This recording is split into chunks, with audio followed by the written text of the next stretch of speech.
Hey, everybody. Welcome to the Extended Cutline.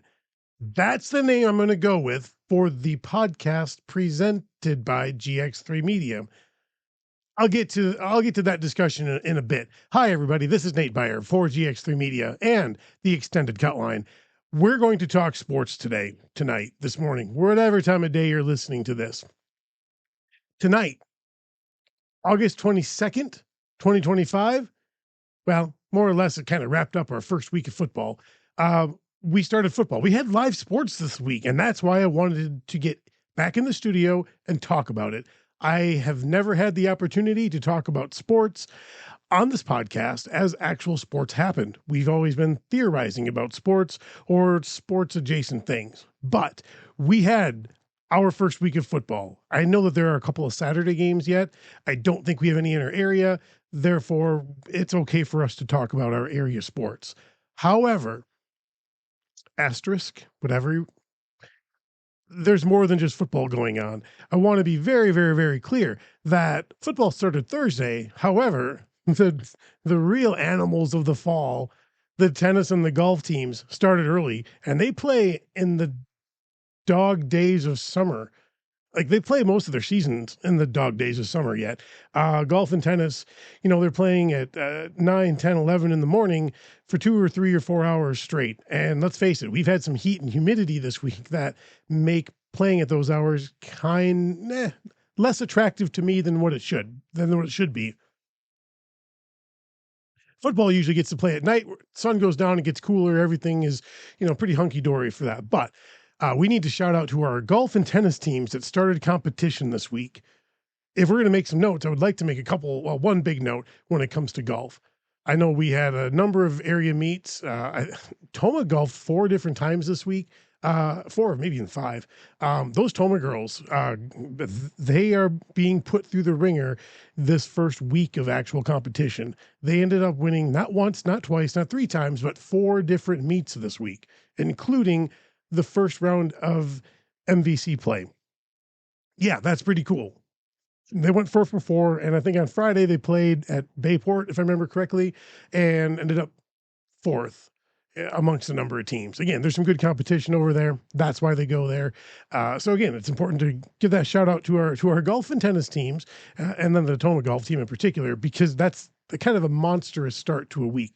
As easy as we think golf is, walking 9 or 18 holes in a day, 4 or 5 days in a row, that's tough, especially with the conditions we've kind of had. Remember, on Monday, these kids golfed in rain and sludge, let's say, for now 3/4 of their round. Tuesday was a little bit better, but again, we still had mugginess. Anyways, volleyball, cross country, I think boys soccer also started this week, but they're just practicing. Next week, we can kind of start talking about all those things happening, all those, volleyball in particular. We're going to see a lot of scrambles and sprawls and big bloated tournaments where you go in and you play, 10 matches in a day. Cool. That's a great thing to do before school starts. It's a great way to test out your team and to figure some things out with your lineups and rotations. I love it. I'm all for it. But again, the big thing I want to talk about is football. I do want to hit on football. We have some stories to tell. I'm actually going to try some different things. Again, if you're not familiar with what the GX3 Media podcast, again, we're going to call it the Extended Cutline. If you're not familiar with what we've done or what we're trying to do, we are trying to build a podcast. We are trying to build it from, basically scratch. I am struggling through things, trying to figure some things out. This week, we've been monkeying around with some video a little bit more, a little bit differently. I want to bring different content out and share different content. And I want to share, I want to be able to tell stories in different ways. And I think this week we have taken some steps forward with that. And it's a lot of fun. We are making some mistakes. Oh boy, are we making mistakes. I think last week I ran microphones I mic'd up some coaches and players at various times throughout the week. Here are some struggles that I ran into. Number 1, I left my microphones at home. Really hard to mic a guy when you don't have mics. Number 2, plugged the mic plug into the headphone jack, so I wasn't getting any audio. Great. Number 3, didn't hit the record button when I started an interview. That was dumb too. What was the other one that I did? Number 4, I turned off my mic as I clipped somebody and couldn't figure out how to turn it back on. So I ran interviews without any audio whatsoever. Yep. Last week, nothing but failure. Very, very few successes. This week, so far, my microphone SX adventures have been better. But again, I'm going to peel that curtain back to let you guys see how we are struggling and failing. And if you decide to copycat what we're doing, go for it. Learn from my mistakes. But it's also important to make mistakes. Very important to make mistakes. That's kind of the theme that I've heard coaches talk about, especially coaches that suffered losses this first week. Again, we started football this week. I started football in the most rough way ever. I don't think I've ever started a season as off balance, as off kilter, as behind the 8 ball as I did yesterday, August 21st. Okay, let's walk through the day. Logan posted a poll on our page a week or two ago. We wanted to, bring some, number one, get some traffic to the Facebook page. Everybody loves a poll. Where is GX3 Media going to go to cover our game? Let's let the fans pick. It's pretty cool. I like this democratic process. I felt pretty safe in ending up at Bangor, Melrose, Mindoro. However, those Kickapoo, Lafarge, and DeSoto kids worked their tails off, and they won this poll pretty convincingly. They had to really make up some ground. I was impressed. So yesterday I had to go to Kickapoo to try to watch a ball game. Now, this is a public service announcement. One thing that we have to learn from. It's all on me. I made the mistake because I didn't I didn't check, I didn't double check, didn't triple check, didn't look through my calendars very well. But I rolled up on this game. Here is my plan. Let's just set the scene. There wasn't really a lot around Kickapoo, so I couldn't double a ball game. I had resigned myself to one ball game. I'm going to go sit at one ball game for an entire night. We're going to make the best of it. I imagine beautiful sunshine as a sunset. A ball game that I didn't think would actually be that compelling, but I knew that the fan bases spoke and I wanted to honor that. I love the folks at all those schools involved. I knew that me showing up would mean a lot, and I was looking forward. I got myself to look forward to it. Here we go. Let's go have a first night. Let's go sit at one ball game. Let's really get dialed in, locked in, work out some kinks, go make some good artwork. But I had other obligations that day. So I took care of my other obligations. I had to go to Melrose Mindoro because I had things set up where in my head, listen to this, in my head, I said, sure, we can do volleyball something at Melrose Mindoro because afterward, I will walk outside of the building and walk to the football field to watch Bangor and Melrose Mindoro play football. Number one, I was wrong. They were at Bangor. I figured that out at some point in time. But again, I was dumb. I had that scheduling wrong. I had given myself enough time to get to Bangor very, very comfortably. However, Kickapoo, Lafarge, and DeSoto went out and dominated this poll. So then I said, okay, well, now I've got to get from Melrose to Viola. How do we do that? Well, we do it with some hustle and heart. And by the time I left, it was like 5 at night. Okay, well, we're not going to get there right at 6. We're not going to get there as early as I'd like, but we're going to be okay. Not going to get there at 6, not going to get there 6:15. It's probably going to be about 20 to 7. Well, with the 7 o'clock game time, I'm still okay. Not amazing, especially for the first game of the season, but we're going to make do. So anyways, I drive, I hustle, rolling up in the field. I look over and I'm like, okay, well, that's kind of a weird formation for warming up. That's cool. But there are these fans. I'm impressed. They are dedicated because they are here early.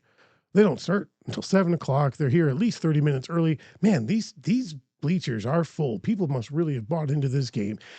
Pull up around up into the parking lot, and I look back and I see that the score is 24-0, and we have just completed the first quarter. And I said, oh, crap. Okay, I'm paraphrasing what I said. I'm not going to repeat what I actually said.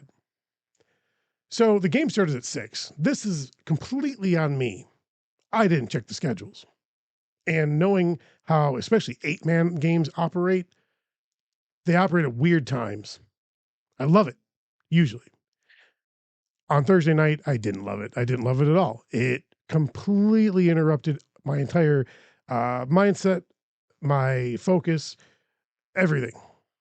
To make matters worse, I hustled onto the field, I start shooting, and I realized that my camera is set up for my portrait work, not my action stuff. So now I've got to monkey with the camera.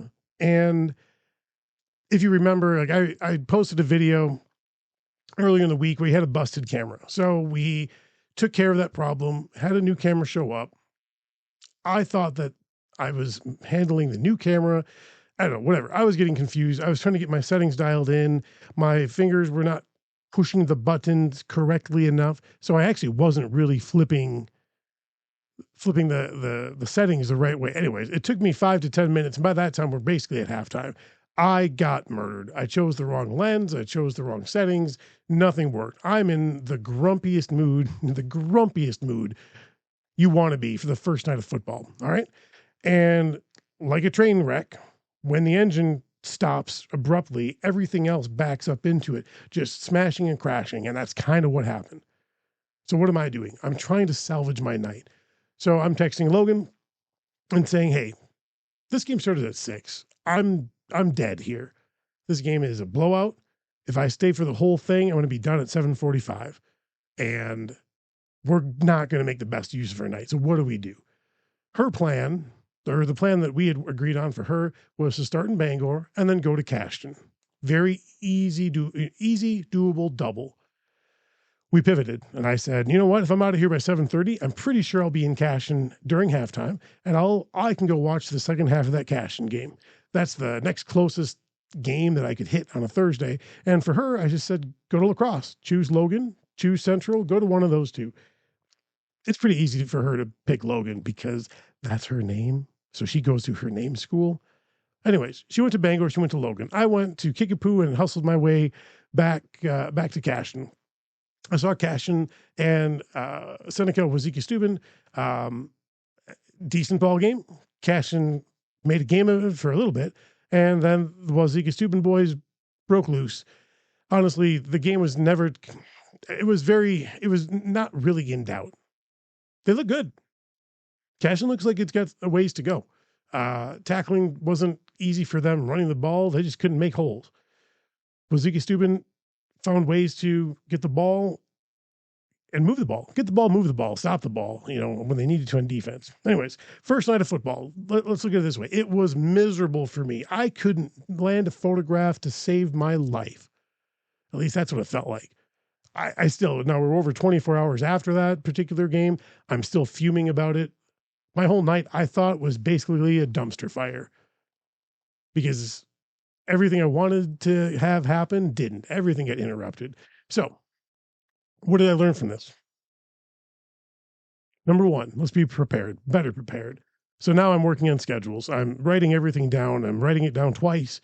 I'm going to go through the next 8 weeks of football. We're going to get a good plan in place because I can't afford to waste another night.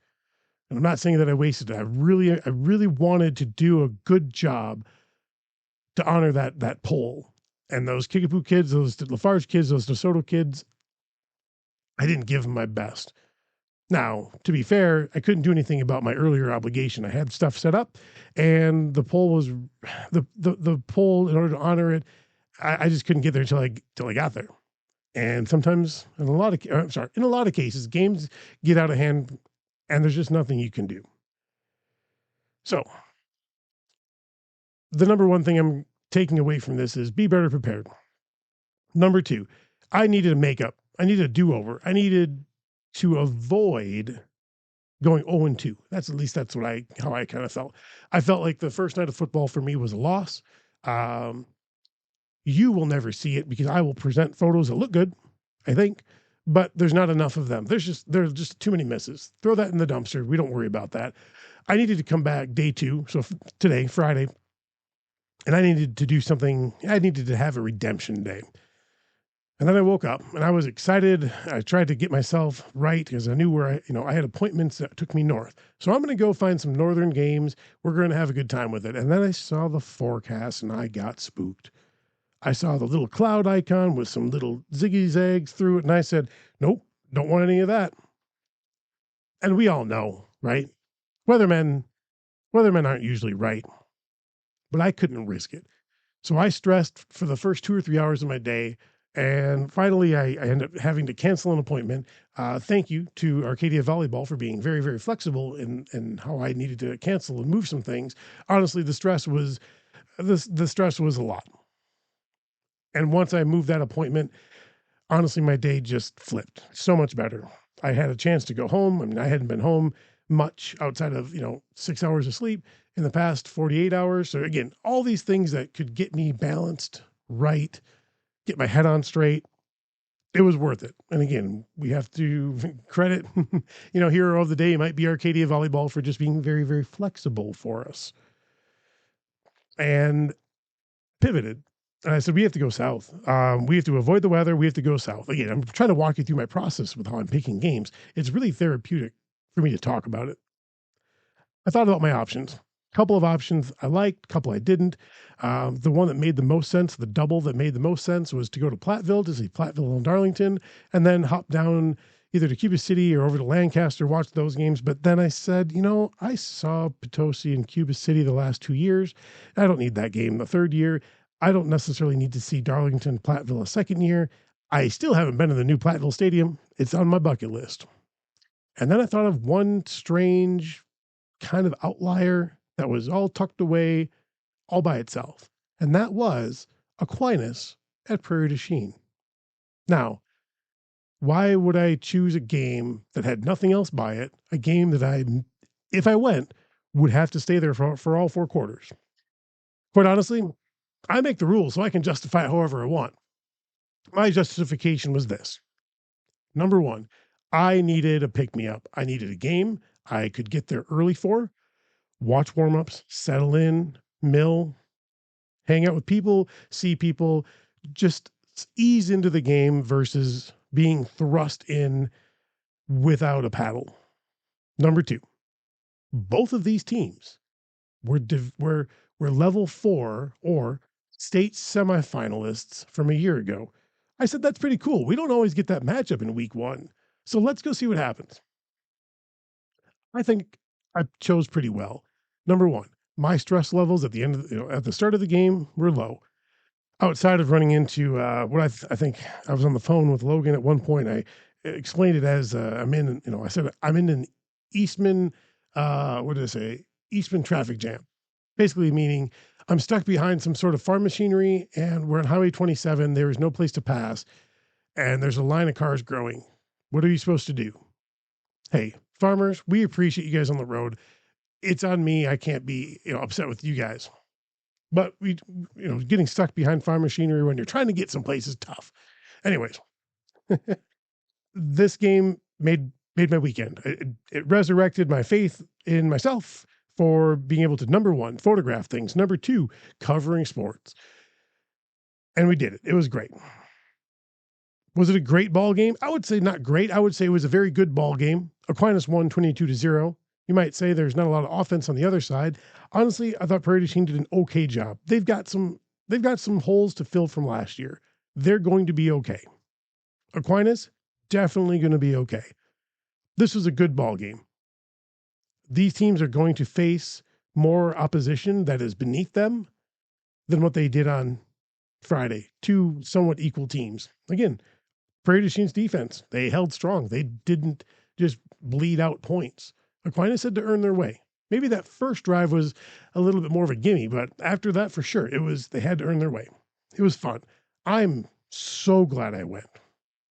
So glad I went. And then we get Christmas. Christmas for me includes looking at scores at the end of the night. So let's go over some scores. I've got a kind of an order. We're going to go from north to south this time around. We're just going to go through. I wrote down scores from kind of my main areas and my outlier areas, just so we're all on the same page. We're going to start with the Clover Belt. All right. Clover Belt, Clover Belt went 5-3 in the opening round of the high school football season. Durand beat Spring Valley 34-8. Mondovi beat GET 62-31. That was one of my games I was going to try to get to, but again, rain cloud lightning bolt icon thing kind of got me spooked. Neilsville was at New Lisbon and they won 46-12. Osseo Fairchild beat Necedah 50-0. Again, that's significant because that is a lengthy losing streak for both teams. But Osseo Fairchild, that's the first win since 2020. That's a while. We'll touch on that later. Regis beat Turtle Lake 43-14. Altoona over Fall Creek 26-7. Colby beat Stanley Boyd 29-12. Spooner 22, Elk Mound 21. All right, what's my other note here? I said Clover Belt, I said Dairyland. Let's look at the Dairyland. Where are my notes? Dairyland, they went 5-3. Again, a lot of these conferences were not very good, but Clover Belt, Dairyland, both 5-3. Blair Taylor, come from behind win against Onalaska Luther, 25-22. CFC blanked Brookwood 35-0. From Thursday, Melrose Mindoro 21 at Bangor 20. That was a wild finish. I'll touch on that later. Papanelma 50-6 over Elmwood Plum City. Whitehall 38. Colfax 0. Glenwood City over Olivas Drum 34-6. And Independence did not play. They canceled their game with Boysville. Not a forfeit, just a cancel. All right, what are the miscellaneous ones? Where'd that go here? Miscellaneous Northern Schools. It looks like Thorpe won 26-18 over Prairie Farm. McDonald beat Lincoln 59-24. Those are my notes. We're going to go through scores as I kind of talk about some of these other things. I'm using the scores as my commercial breaks. Yeah, the scores today are brought to you by, we have a sponsor, by the way. The scores today are brought to you by Scores. So if you score, your scores will be read. If neither team scores, your scores are still there. It's technically a 0. But don't do that. Don't not score both teams. All right? You hear me, soccer teams? Everybody's got to score at least one. Or at least one team has to score one. These ties are wild. Anyways, the scores are brought to you by Scores. Let's keep going. So, I made it right. I had a terrible first night, a wonderful second night. We got a few posts out on social media right after the game. I love working on the trunk in the parking lot of, after a game, people come up, we'll chat a little bit. It's cool. I love hearing some people's anecdotes. It's interesting. I really do think that. And I love trying to be quick with the news if we can. The trip home from Prairie du Chien is an hour and a half, hour 45. It's a long drive home on Highway 27, which is one of the worst drives I could have in the middle of the night. It gets old, it gets boring real fast.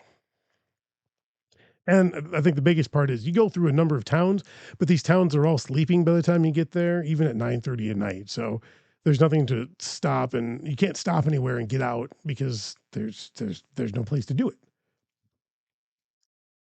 However, like I said, we fixed things. I knew that today I wouldn't be in the right mindset if I didn't move some things around, and that was ultimately pretty shaken from last night.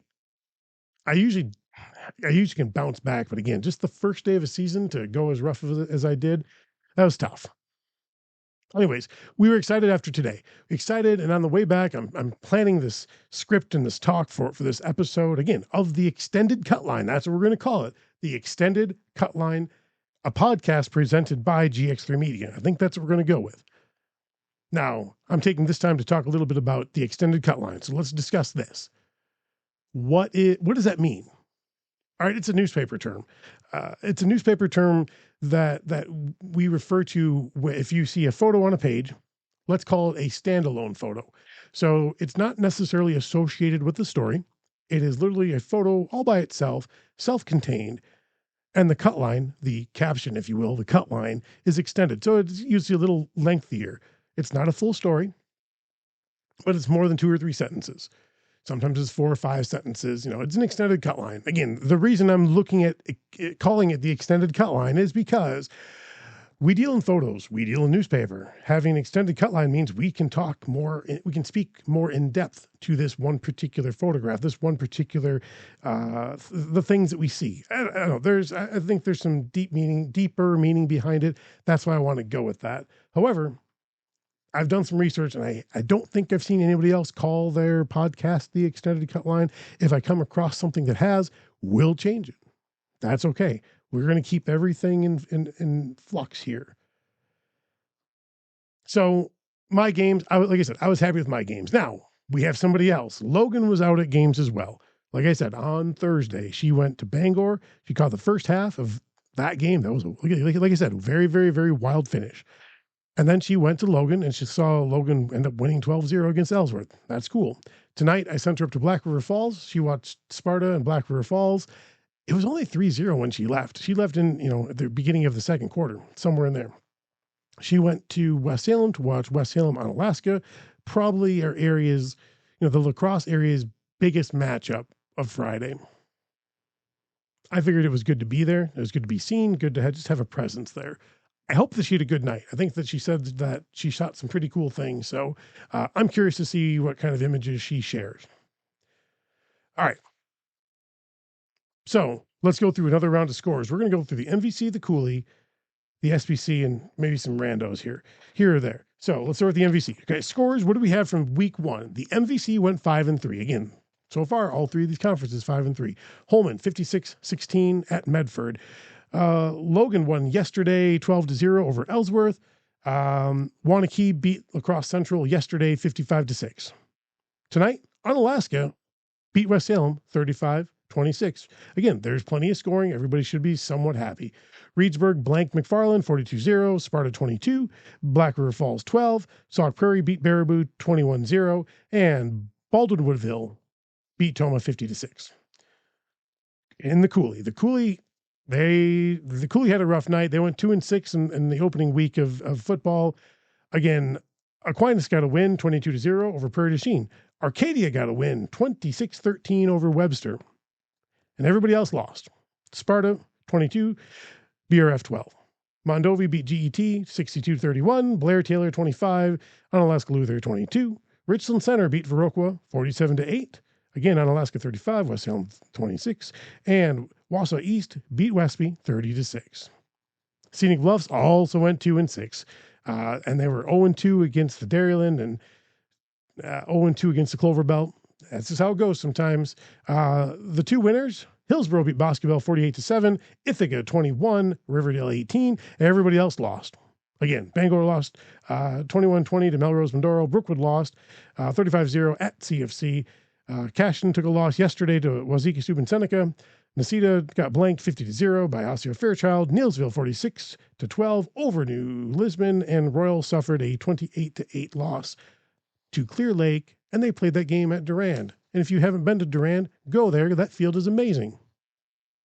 The miscellaneous ones will throw in. We had a couple South Centrals. Again, that's kind of in the middle of the territory we deal with. So South Central had a real rough night. They went 1-7 overall. The only winner out of the South Central was Waupun, 50-26 over Partyville. Everybody else lost, and I don't think most of them were close. Waterloo 41-0 over Adams Friendship. Wisconsin Dells lost a 63-27 contest to Portage, and St. Croix Central beat Mauston 36-6. All right, those are our middle scores. So what did we do this week? This week was our preparation for the football season. It was preparation for a lot of things. We worked on our, for us here at the Monroe County Herald, the newspaper, one of the newspapers I work for, we put out our football section, our football preview section.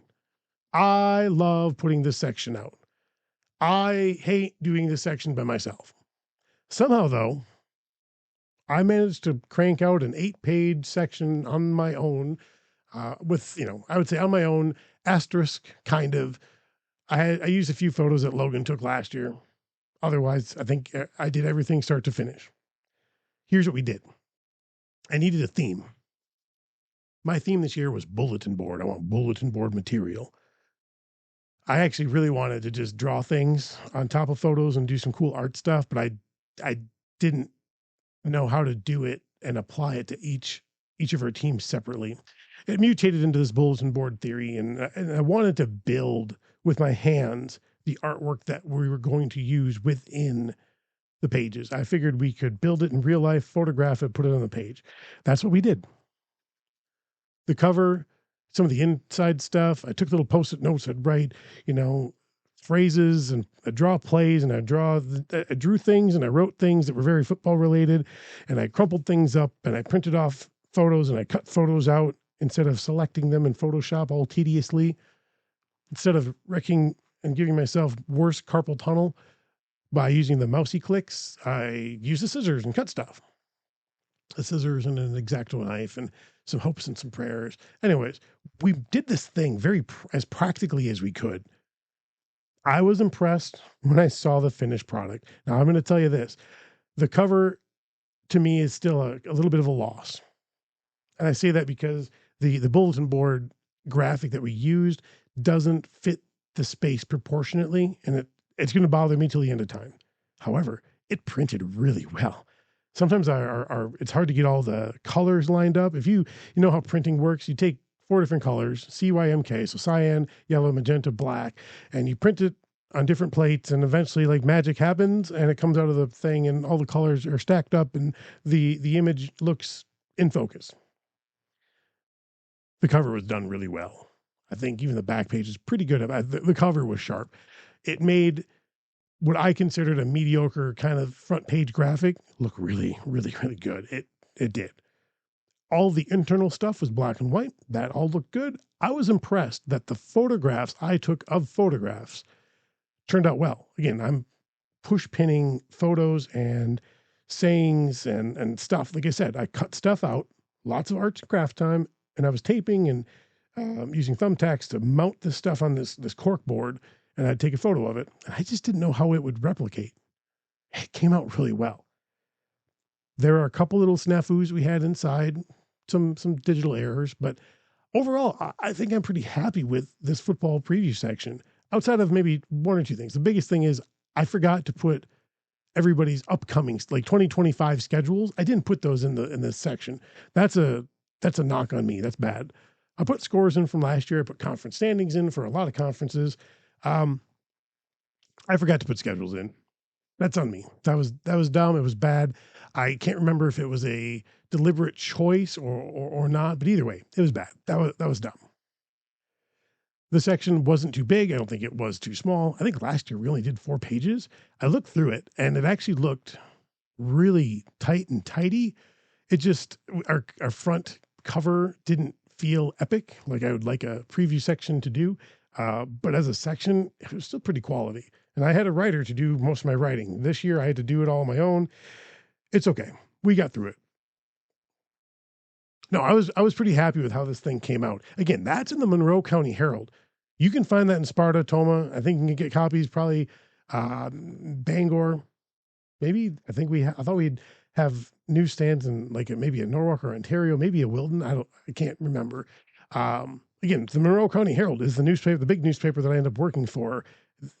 I've been blessed by them to allow me to do this football only preview section. This is my 6th one. Every year we've tried some different things. I think we blew it up really big one year. First year, again, it was COVID. We did it even though once we got printed, teams jumped into the alternative season and it was kind of a wash. That was the first year. Second year, we put something together. I thought it was simple, but it worked. It actually ended up winning a best special section award. I was pretty happy with that. With our Wisconsin Newspaper Association contest, it received an award. We won a big thing. It was awesome. The next year I tried to up the ante and I think we tried to up it too much. Sometimes you can take it a little too far. And then we came back. The last couple of years we've had, I think, just very, very solid attempts, good quality story writing, decent design, something. Again, I just remember seeing these football preview sections from other publications many, many years ago. And I remember the anticipation that came with getting this catalog of information. It was a lot of work. Don't get me wrong. I'm sure it was a lot of work, but I also know there was something special about this preview section where you could read about all these local teams. And no matter what, the stories typically built them up. I was always angry about the Lacrosse Tribune's assessment of my own high school, Royal, because and I think I didn't see it until after I graduated. But the first, couple of years after I graduated, Royal was still a good football team. But every year, they're not going to compete for conference. They're going to struggle to make the playoffs. And honestly, we defied those projections. Those first couple of years after I was out of school, they didn't just make the playoffs. They were competing for a conference title. And honestly, one game here, one game in 2001, one game in 2002, you get one of those wins. It changes the trajectory of the season. You're right at home with a conference championship or a co-championship. If that's the case, you're not just barely making the playoffs. You're better than that. But that's why we read those things. And there's something about reading somebody else's opinion, whether you like it or not, you're going to get upset about it. I like making predictions. And in the past, I've predicted wins and losses. I predicted full, how conferences finish. I took a slightly different approach on that this year, but people like to read predictions and lists.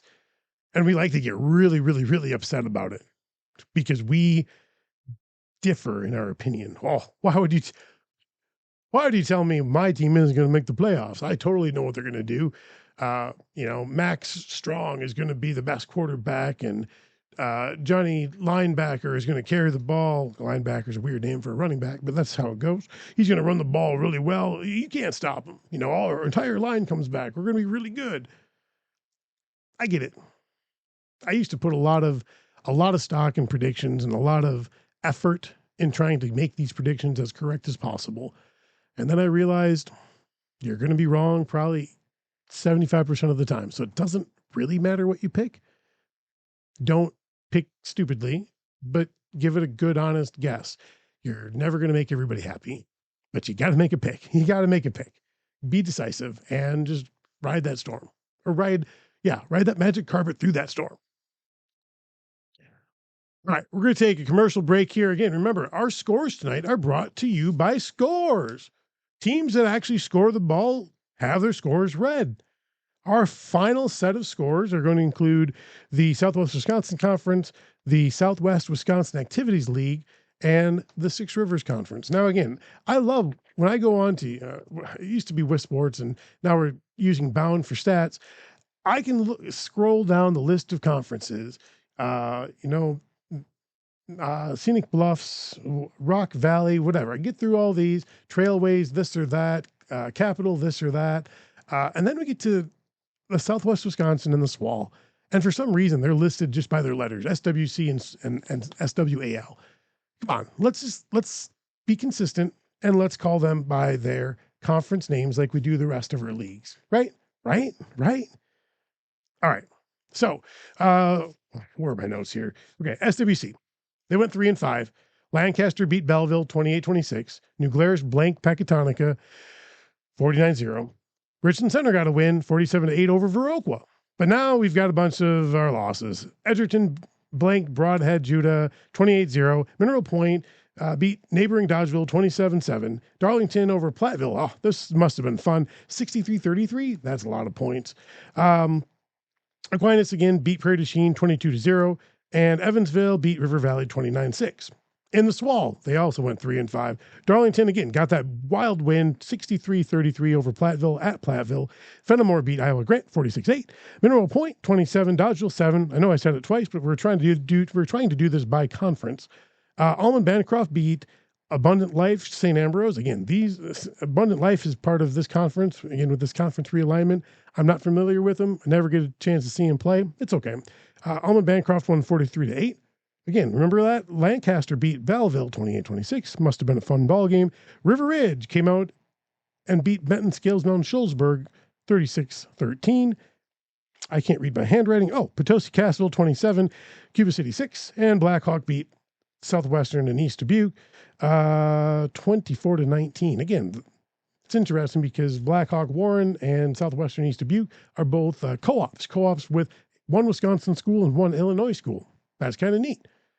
I have wondered why we can't do that with maybe some Iowa schools. It would make a lot of sense for somebody like DeSoto to pair up with Key across the river in Lansing. Although, again, this year it wouldn't work because there's not going to be a bridge. So how would you co-op back and forth? Unless you had a swim team. And then your swim team would swim to the middle of the river, give each other a high five, and swim back. And that's your workout for the day. Talk about cooperation, everybody. All right. Like I said, scores are brought to you by Scores. Thank you so much for listening. Again, I'm trying to do some different things. If you don't like the score reading, that's fine. I thought it was kind of fun to try to get through, and I'm trying to practice. I'll tell you, the thing I want to talk about next is video. Video has been fun, but it's been frustrating. We're going to get to video for this channel at some point in time. This podcast that you're listening to with your earballs, we're going to flip it to video at some point in time. Our studio's not quite ready. Number one, I want it to be ready. Number two, well, I guess no matter what I do, I'm not going to be pretty enough, but we're still going to put my mug in front of you somehow. We're going to just deal with it. But being in front of the camera, oh boy, it's tough. Speaking in front of the camera can be tough. So yesterday morning, again, August 21st, first day of football stuff, I woke up in Cashton on the floor of my office because, again, I'm working overnight a little bit on this football preview section, and it's easier to sleep on the floor in an office for a few hours than it is to drive home and drive back. Helped me get more sleep, whatever. I woke up, I felt pretty well rested. I do sleep well on the floor. And I noticed we had beautiful sunshine. So I drive down to the football field in Cashton. I look over to the practice field. Oh, we have this beautiful fog rolling in. It's kind of snaking its way through the tackle sled. It's pretty cool. I said, let's go do our stand up over there. And then I said, let's just take photos of that. I want to do my talking head video with our football field in the background. I thought it'd be neat. Anyways, it took me like a half hour to figure out how to talk in front of the camera and not stumble through my words. Yeah. I've done this before. What did we do over the weekend? When I was at Plainview, Minnesota for a volleyball tournament, we were trying to do like a conclusion-ish video, and it took like 15 tries. Every time I botched it. I think Logan posted some bloopers. Oh, I don't know. Like there are bloopers with a bunch of beeps probably, because that's how frustrated I got. It's hard. And most of it is the difficulty of starting the segment. And I'm a pretty good talker, I believe, but there's something about being in the spotlight and under pressure that just makes your mind a little mushier. I sent a text at some point this week. I sent a text to Cade Overton. Cade works at WKBT Channel 8 in La Crosse, and I've known him for a number of years now. Real good dude. And my text, I think it said, dude, your job is harder than what people imagine. And I think his reply was something along the lines of, yeah, everybody thinks it's pretty easy, but and I think what he talked about too is, you get used to it. And honestly, I'm expecting to get used to it, but I'll be very honest with you. I'm super nervous in front of the camera.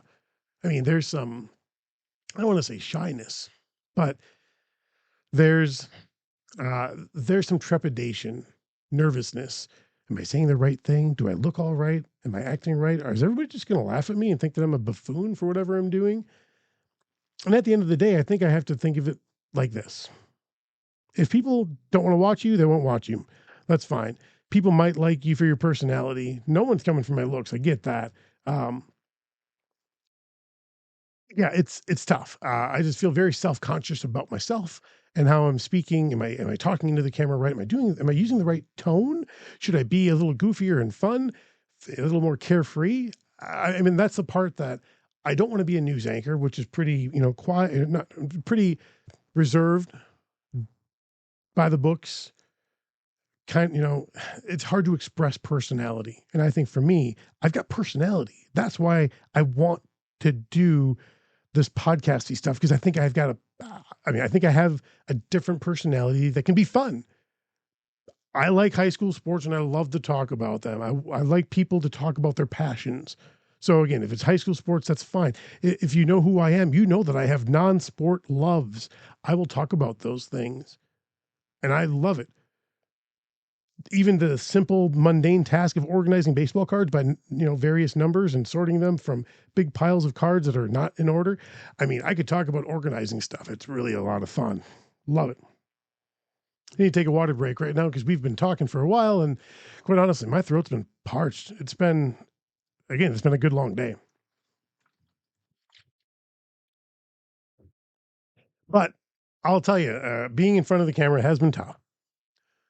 I'm going to get used to it. Oh, I'm sorry. I'm really self conscious when people are around. I get really nervous that people are just going to watch me and judge me while I'm doing the thing. I think that's the thing I've got to get over.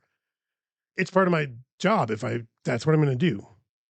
The traction that we've had from video has been fantastic. Again, I don't want to make video content just to get eyeballs. I want to make content because I believe in the content we're making. We're sharing kind of a fun, different look at high school sports or area sports or, sport tangential things, photography maybe, or collecting this, that, or the other thing. There are different stories we can tell. I have personality. I need to share it. But if I'm, if I have people milling around and I can tell they're curious about what I'm doing, or I think they're judging me because I have that paranoia about me, oh boy, I clam up, I fold up, and I feel like my personality gets clammed shut. If you know who I am, I have nothing to be embarrassed about. I'm totally more confident than that.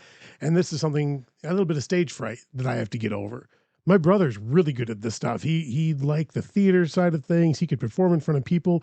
I think in real life he struggles with it more. But you put him on the stage, and that's his trigger, and he's fine. He just goes into just would dial in. That's his zone, and he's comfortable. I've got to work on that. I'll get there. Again, if we keep getting positive feedback for doing stuff like this, we're going to have no choice but to just be better at it. And let's face it, we have a lot of new adventures we're trying. I'm going to screw things up and we're going to fail. But if I give up, then I get beat, then the thing beats me, but I feel wholeheartedly that I can get over it and deal with it, because at the end of the day, do I want it bad enough? Do I want to do this thing differently than other people? Yes. We're still trying to find the right lane for it. Are we news? Are we fun? Are we entertainment? Like, what are we? And right now, the shotgun's kind of all over the place. So I'm trying to dial this thing in. It'll come. It'll come through practice. Practice makes perfect. Anyways, we're looking ahead to week 2. We're going to go sit down. I've got a free day tomorrow, which is Saturday. Hopefully a free day on Sunday somehow. And I need to reset and get myself regrouped for next week. Number one, we got football things, but we also have a little cross country, a little soccer, a little tennis, a little golf, a lot of volleyball to pick from. We have to go out to other sports. I'm looking forward to it. I really am. I'm glad that you guys have sat with us and let us here at the extended Cutline, podcast by GX3 Media. That's, again, trying to work on that tagline. Again, the extended Cutline, where we talk about sports in the area. Again, we've had fun doing this. I'm hoping to expand it, to make it better. We need to bring people on to talk, though, don't we? You're going to get sick of me if all I do is talk into the wind more and more. So, what do we take away from week 1? I make mistakes. I get better. Teams make mistakes. They will get better. If your local favorite team lost, don't give up on them yet. Don't throw them under the bus. Give your coach a longer leash. Don't try to run them out of town. Trust me. Very few people actually want the responsibility of coaching, mostly because the parents are horrible to deal with. Yep, look at yourself in the mirror. You're likely part of that problem. I hate to say it, but support that coach. Give them support. Get behind them. If everybody moves in the same direction, you can get things done. But once teams start to lose, it's hard to keep everybody together. This little faction breaks off because they're not getting the ball enough. This faction doesn't think we're throwing the ball enough. This faction thinks, I don't know what they're doing on defense. They have whatever. We start dividing ourselves. Get together, work together, push in a direction. That's why we can't get referendums passed in schools. We're not all on board. We all have our own separate agendas. Get on board, work together, find a solution. Don't like each other? Tough. You live together. Find a way to deal with each other. Work together. Negotiate. Be informed. Share solutions to the problems. Not just whine and cry, but share solutions to the problem. If your team lost in week 1, your season isn't over. Week 2 is going to be fun. I'm looking forward to, I think, a good Thursday night game. I believe I'm sending Logan to Viroqua. I'm going to try to get up to Regis to watch them play Bloomer. I'm looking forward to, that kind of thing. And like I said, all of our other sports. And we also have a few other things. We've got some team photos we've got to get knocked out as well. I've got to go buy some extra parts so we can deliver a little bit differently when it comes to those things. All right, so I've rambled on for about 50 minutes. That's the better part of an hour. It is currently about 1:30 in the morning. I've got some things I need to do tomorrow. We're going to shut this thing down. We're going to try to edit some of this together or apart or whatever. The takeaways, last thing, the takeaways from week 1.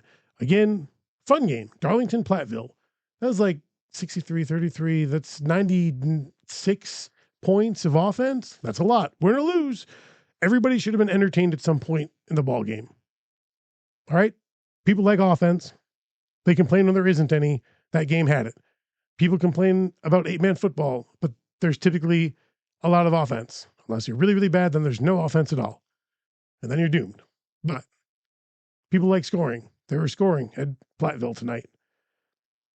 Melrose Mindoro, Bangor. Hey, Bangor went ahead with like a minute left. Melrose Mindoro, I'll give them credit. They came back, scored with 10 seconds left, went for 2, got it. That's a gutsy, ballsy move, but that's a statement. They hadn't beat Bangor since, I think, 2007. That's a statement win. Melrose Mindoro, probably on the up and up at this point in time, especially if Bangor goes on to have the season that people kind of think they should. That win's going to be valued more in the new playoff matrix. So good job, Melrose Mindoro. That's a great way to start the season. The other one that we have to talk about is Osseo Fairchild. I made some notes. I wrote some things down. I don't know where I put it. Here it is. There it is. All right. So last year, Osseo Fairchild, they played a JV season, so we don't count that for anything. But 2023, 2022, 2021, 0-9, 0-9, 0-9. 2020. So the fall of 2020, the weird fall 2020, some teams played, some teams didn't, some teams played, and then they got COVID, and then they stopped playing. Anyways, they lost their last 4. So they had 31 straight losses coming into tonight's game at Necedah. They got a win. Good for them. Not just a win, but a dominating win. On the other side, Necedah, they have some positives. I actually visited them this week. Numbers are a little bit better. Unfortunately, they switch coaches again. They just can't find consistency in that coaching position. But I talked to Coach Smith, I think when we had team photos this week. He seems pretty positive about things, realistic about things. And honestly, if you're a coach, you've got to start someplace. You always start at the bottom and you're going to work your way up. There was a time when Necedah was really bad and then they got to be really, really good. That didn't just happen by happenstance. It happened from hard work. Necedah came into tonight with 29 straight losses. They're now at 30 straight losses. Hey, it's a tough spot for them. But guess what? If you're in a school like that, if you're in a situation like that, you're in the school and you decide not to play football because your team is bad. I mean, we had that at Royal for a number of years. Boys wouldn't go out because our football team's bad. Well, guess what? You're not part of the solution. You're still part of the problem. Go be part of the thing. Like I said earlier, get together, work together in a singular direction. That's how you get things done. Basically, become a phalanx of people. Go get things done together. Solutions together. Anyways, I'll give them credit. They keep coming back week after week. Any team that, Waniwak Center is kind of in that same boat. I don't think they ended up winning a game last year. I saw that Waniwak did win a game because they beat Monticello. Monticello has been an 8-man program. I think they went on their own last year. Struggled just to get points on the board. You got to give those kids credit because they keep coming back. I think that's the positive that you take from any of it. It's easy to come back when you win. It gets tougher and tougher when those losses come back, 35-0, 40-0, whatever, week after week. Got to give them credit. Still need to work and get hard, work to get better, but got to give them credit. Anyways, those are the 3 games I kind of wanted to touch on as kind of fun games. Again, Unalaska Luther, Blair Taylor was another fun one just because it was a fun, close game. Week 1 was fun. I hope you guys had fun. I hope you went to a game. Again, comment below. What game did you go to? What did you see? Did you see something fun? Or did you just stay home and try to stream a game? Don't stream games. Go to games in person. Anyways, I'm going to let you be. I'll see you in the flip flop. I'll see you in a flip flop. I'm going to go barefoot probably, unless I can't get this one foot to heal. I think my skin cracks when it gets dry out or whatever, and I feel like my heel cracked, and right now it's pretty painful to step on it. Anyways, again, let us know how we're doing with this podcast, the extended cut line, the extended cut line. Now, we're going to keep working on ways to say it, ways to present it. We're going to have some fun with it. All right, have some fun with it with me. Offer some suggestions. I'll listen to them. May not do anything about it, but I can't do anything if you don't offer a suggestion. I hope you enjoyed week one. I loved week one. I'm so glad that we got this is the first night I get to share scores and updates with you guys. It was fun. Anyways, let's see what we can do for next week. Let's go to a different game. Let's go see a different sport. Get out, support your community, support your other teams, all of them. Whatever your high school puts on the field, go watch them do something sometime. Anyways, this is Nate Byer for GX3 Media, the presenter of the Extended Cut Line. Is that better? All right. Thanks again for listening, kids. We'll see you next week. Same bat time? No, we've already done that. Whatever. You guys have a good week. We'll see you next week. Enjoy some sport. Until then.